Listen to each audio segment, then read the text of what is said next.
Fala galera, vamos começar mais uma videoaula. Nesta videoaula a gente vai continuar a estudar a tal da Revolução Francesa, agora a parte 2. Só lembrando que a gente já viu, né, que a França de Luís XVI, a França do antigo regime, tinha lá na figura do rei Luís XVI o seu poder absoluto, justificado pela teoria do direito divino dos reis, ou seja, o rei foi escolhido por Deus para governar de forma absoluta.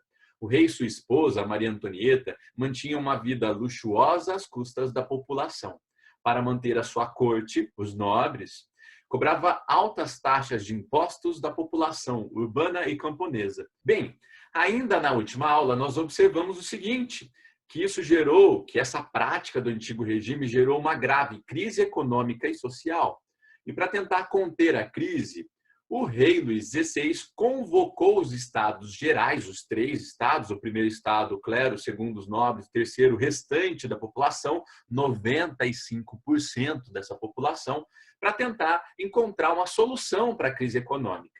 Entretanto, nessa Assembleia dos Estados Gerais, houve um terrível impasse. Isso porque o sistema de votação que o primeiro e o segundo estado queriam era por estado. Cada estado tinha um voto. Enquanto o terceiro estado queria um voto proporcional. Cada cabeça, ou seja, cada deputado, teria um voto. Assim, o terceiro estado poderia ser maioria. Luís XVI mandou fechar a Assembleia dos Estados Gerais. Isso gerou uma revolta popular imensa, não só na capital, Paris, ou em Versalhes, tá? Mas por toda a França, no interior também.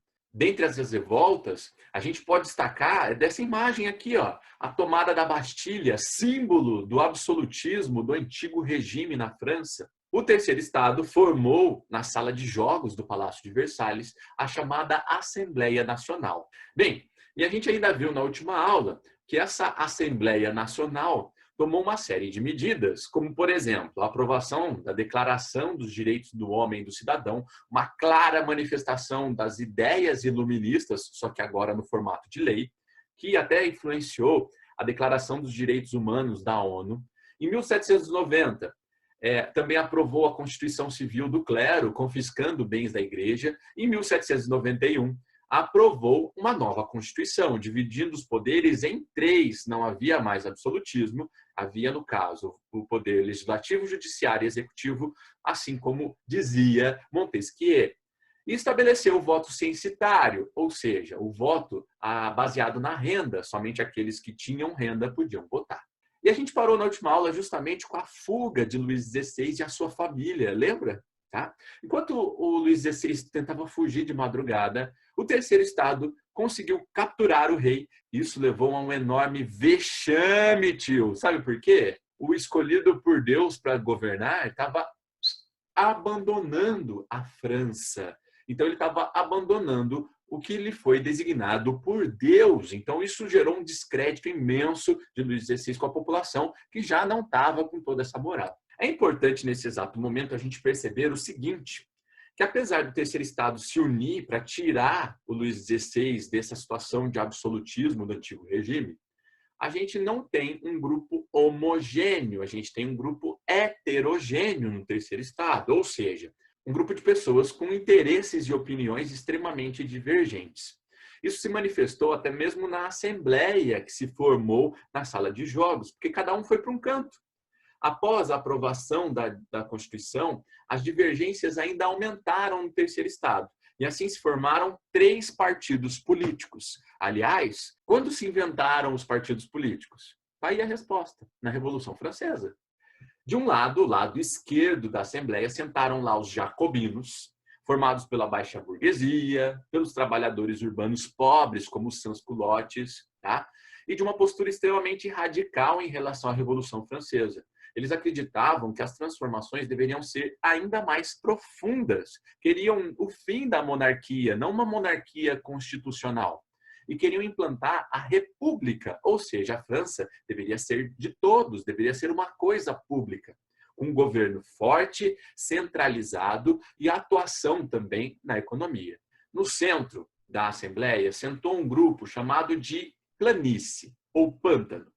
Esse grupo mantinha uma posição de centro mesmo. Ou seja, em alguns momentos eles apoiavam os jacobinos, em outros momentos apoiavam outro grupo, dos girondinos, votando conforme seu interesse. Do lado direito da Assembleia, sentou o grupo dos girondinos, de uma região da França chamada de Gironda. Opa! Não malicia, não. Eu estou de olho?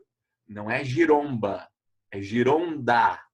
Os girondinos eram formados pela alta burguesia, com uma postura mais moderada, queriam evitar a conquista dos populares, né, mais radicais, e manter aquele sistema já aprovado na Constituição, da monarquia constitucional.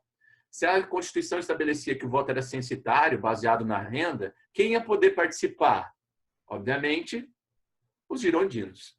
Portanto, eles queriam um governo mais descentralizado e que desse mais liberdade ao comércio, já que a grande maioria dos girondinos era de burgueses, da alta burguesia, mais rico. Olha essa imagem. A Convenção Nacional, que a gente vai estudar mais à frente, manifestou essa divisão. E é a partir dessa divisão que surgiu também aquela ideia na política de chamar alguns grupos de esquerda ou alguns grupos de direita. O grupo da esquerda são aquelas pessoas que desejam uma maior transformação da realidade social, uma maior distribuição de renda, um Estado mais forte, interventor nas políticas adotadas, enquanto o grupo da direita são aqueles grupos mais conservadores, que não querem mudar mais tanto, que querem, no caso, uma liberdade econômica e a manutenção dos costumes estabelecidos. Faz sentido agora? Quando a gente vê alguém na televisão falando, porque é o grupo de esquerda, o grupo de direita, ou quando a gente vê na internet, a gente pode entender mais ou menos qual é a proposta política desses indivíduos. Só tome bastante cuidado, porque assim, a esquerda e a direita vai muito além disso. Isso é apenas um momento inicial, né, em relação à Revolução Francesa. Senhores e senhoritas, ainda sobre os partidos revolucionários, um grupo, obviamente, não gostou da nova Constituição e desejava mudanças, né, mais profundas que beneficiassem os mais pobres, o grupo da esquerda, o grupo dos jacobinos. Um exemplo era o do voto censitário, né, que não permitia que essas pessoas participassem de fato da política francesa. As pessoas, portanto, começaram a se organizar em grupos para exigir mudanças. Um desses grupos, chamados de sans-culottes, formados por pequenos burgueses e camponeses, reivindicavam o chamado sufrágio universal masculino. Isso quer dizer que eles desejavam que todos os homens, independente da renda ou da questão censitária, pudessem votar. Os sans-culottes se aproximaram, portanto, dos jacobinos e iniciaram uma série de manifestações mais violentas. Após essas movimentações dentro da França, as outras monarquias europeias começaram a temer que a sua própria população, seus súditos, fizessem o mesmo.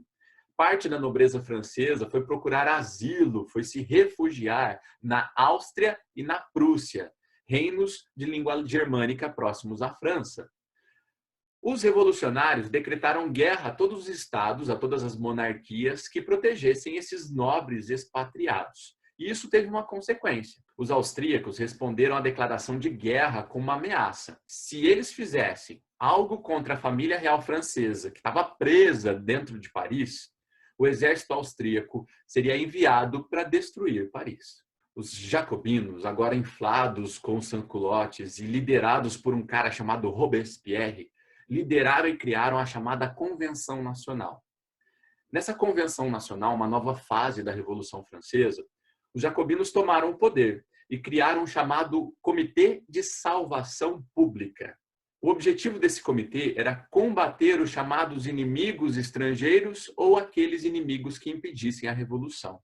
O rei Luís XVI, acusado de traição, foi julgado e executado pelo comitê em janeiro de 1793. Pessoal, os franceses revolucionários mataram o rei. Eu sei que hoje em dia isso tem um significado que é menor do que no passado, porque a gente tem que lembrar que existia essa ideia, né, de direito divino do rei. E ao enforcar o rei, ao condenar o rei à morte, a gente vai perceber que eles estão buscando outras explicações para esse cidadão estar lá governando. E a partir desse momento se inaugura uma nova fase da Revolução Francesa. A partir da Convenção Nacional, a gente vai ter o chamado período do terror. Durante o período do terror, o comitê executou cerca de 30 mil pessoas. A maior parte delas guilhotinada, como você pode observar ali nessa imagem, tá? A guilhotina foi uma ferramenta criada para executar as pessoas que impediam a Revolução Francesa, mas executar seguindo também o lema da Revolução. Executar de maneira igual, com igualdade, né, com fraternidade, para que a pessoa não sofra com um único golpe, né? A Áustria, diante disso, invadiu a França. A Convenção Nacional convocou todos os franceses a pegarem armas e defender o país. O Comitê de Salvação Pública organizou, então, o exército e Robespierre, líder dos jacobinos, ficou responsável, portanto, pelo poder executivo. A França estava em guerra. Os jacobinos dissolveram a Assembleia Nacional e convocaram eleições. Por quê? Eles queriam uma nova Constituição, não uma Constituição com voto censitário, a Constituição dos girondinos, a Constituição dos burgueses. A nova Constituição aprovada pelos jacobinos em 1793 estabelecia, olha lá, 1793, direito ao voto a todos os cidadãos franceses, porém só homens, ensino público e obrigatório a todos, confiscos dos bens da nobreza, tabelamento de preços, impostos progressivos. Como que funciona isso? Quanto mais você ganha, tá, mais você paga de imposto. Aposentadoria e ajuda social e o fim da escravidão nas colônias francesas. Olha esse texto rapidinho, bem interessante. A aprovação da Constituição Republicana para a França em 1793 foi considerada pelos revolucionários como o início de uma nova era. Por esse motivo, eles estabeleceram um novo calendário. O ano de 1793, do calendário cristão, foi considerado o ano 1 da República e o ano 4 da Liberdade, que era o quarto da Revolução que tiver início em 1789. Ou seja, eles queriam tanto tirar esse aspecto religioso e usar o aspecto iluminista para organizar a sua vida, que eles começaram a chamar o ano da Revolução Francesa de ano 1. Todos os meses tiveram seus nomes modificados, relacionando-se às estações do ano e às atividades agrícolas desenvolvidas na França. Então, olha essa tabela aqui embaixo. Os nomes dos meses, janeiro, fevereiro, março, abril, maio, junho, que tem também um aspecto, uma tradição religiosa, foram substituídos por aspectos naturais, de observação, assim como no iluminismo. Então, dá uma olhadinha. Eu, por exemplo, nasci no dia 16 de fevereiro. Se eu usasse esse calendário da Constituição francesa de 1793, eu teria nascido no período da pluviose, no mês da pluviose, mês das chuvas. A bandeira da França foi estabelecida nesse momento, tá? Com a ordem azul, branca e vermelha, representando os ideais de liberdade, igualdade e fraternidade. E o hino, lembra da primeira aula? Ouves nos campos rugirem esses ferozes soldados que vêm até nós, com seus braços, degolar nossos filhos, né, e cidadãos, está descrevendo a guerra produzida pelos revolucionários contra os contra-revolucionários. Apesar das grandes evoluções sociais que aconteceram nesse período, o período do terror foi marcado por muita violência. E integrantes do Partido Jacobino começaram a defender o fim das execuções públicas. As divergências dentro do próprio Partido Jacobino fizeram com que o partido se enfraquecesse. Robespierre perdeu o apoio por causa da violência contra os adversários e no dia 28 de julho de 1794, ou no dia 9 do mês termidor, Robespierre foi preso pelos girondinos e no dia seguinte ele foi levado à guilhotina. A guilhotina foi tão usada que nem mesmo Robespierre, líder jacobino, foi culpado. Aliás, nem mesmo o inventor da guilhotina conseguiu escapar da sua própria invenção. Nesse momento de fraqueza dos jacobinos, começou a chamada reação termidoriana. Em 1794, os girondinos tiraram os jacobinos do poder. Organizaram um novo governo chamado de Diretório, fecharam todos os clubes jacobinos e suprimiram a Constituição de 1793. Nesse período, elaboraram os girondinos, a Constituição do ano 3. O poder executivo seria composto, a partir desse momento, de deputados eleitos pelo voto censitário, ou seja, só quem tinha renda podia escolher os deputados, e organizados através de duas câmaras, o Conselho dos 500 deputados, e o Conselho dos Anciãos. Isso indicava um conservadorismo, ok? A instabilidade política e principalmente econômica do período do terror fez com que os burgueses temessem essa confusão, porque a confusão, obviamente, atrapalhava o comércio. Diante disso, os girondinos pensaram numa nova forma de governo, com um governante de liderança, de respeito a toda a população francesa. Esse líder, ele deveria representar os interesses da alta burguesia preocupada com a revolução que impedia o comércio, tá? E também esse líder deveria proteger as conquistas do grupo dos girondinos. No dia 9 de novembro de 1799, ou no dia 18 do mês brumário do ano 7, instalaram um chamado consulado. Esse cidadão que aparece aqui, ó, na imagem, chamado Napoleão Bonaparte, era um chefe militar de muito prestígio, de muito respeito, uma liderança que poderia oferecer a tal tranquilidade que desejava os burgueses para o comércio. Rapidinho, olhe no texto. No consulado, o poder executivo na França foi entregue a 3 cônsules: Napoleão Bonaparte, o Abade Sieyes e o general Duco. Napoleão era o primeiro cônsul e detinha o maior poder entre os 3 governantes. Já em 1802, Napoleão foi proclamado o primeiro cônsul vitalício, com direito a nomear seu sucessor. Na prática, isso significava a instalação na França, novamente, de um regime baseado na hereditariedade, ou seja, em uma volta velada, escondida, à monarquia contra a qual foi promovida a Revolução Francesa. Eu sei que o conteúdo é extremamente longo, mas vamos perceber que lá no comecinho da aula 1, eu coloquei para vocês esse slide aqui, ó. O que preciso aprender? Eu preciso aprender como era a França do antigo regime, as condições sociais, políticas e econômicas. Você lembra? De festas, torneios, altos impostos, colheitas ruins e caos social. A relação entre iluminismo e a Revolução Francesa, que o iluminismo forneceu ideias para que a Revolução acontecesse. A organização social francesa em 3 estados, o primeiro, o segundo e o terceiro estado, o que eles queriam. A importância dos Estados Gerais e da Assembleia Nacional. Lembra lá que nos Estados Gerais, né, houve um impasse em relação à forma de votação, e isso gerou a formação da Assembleia Nacional e o fim do absolutismo naquele período. Identificar os partidos políticos, você se lembra? Partido Jacobino de esquerda, Pântano de centro e Girondino de direita. O período do terror e a chegada de Napoleão, qual a relação, né?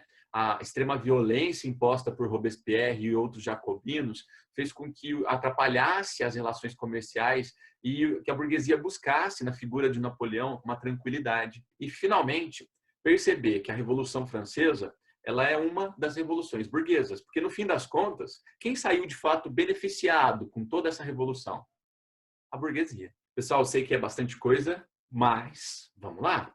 Realize as atividades propostas lá no Positivo On. Leia da página 46 até o fim da apostila, tá? Fiquem bem, fiquem em paz, fiquem saudáveis. Saudade.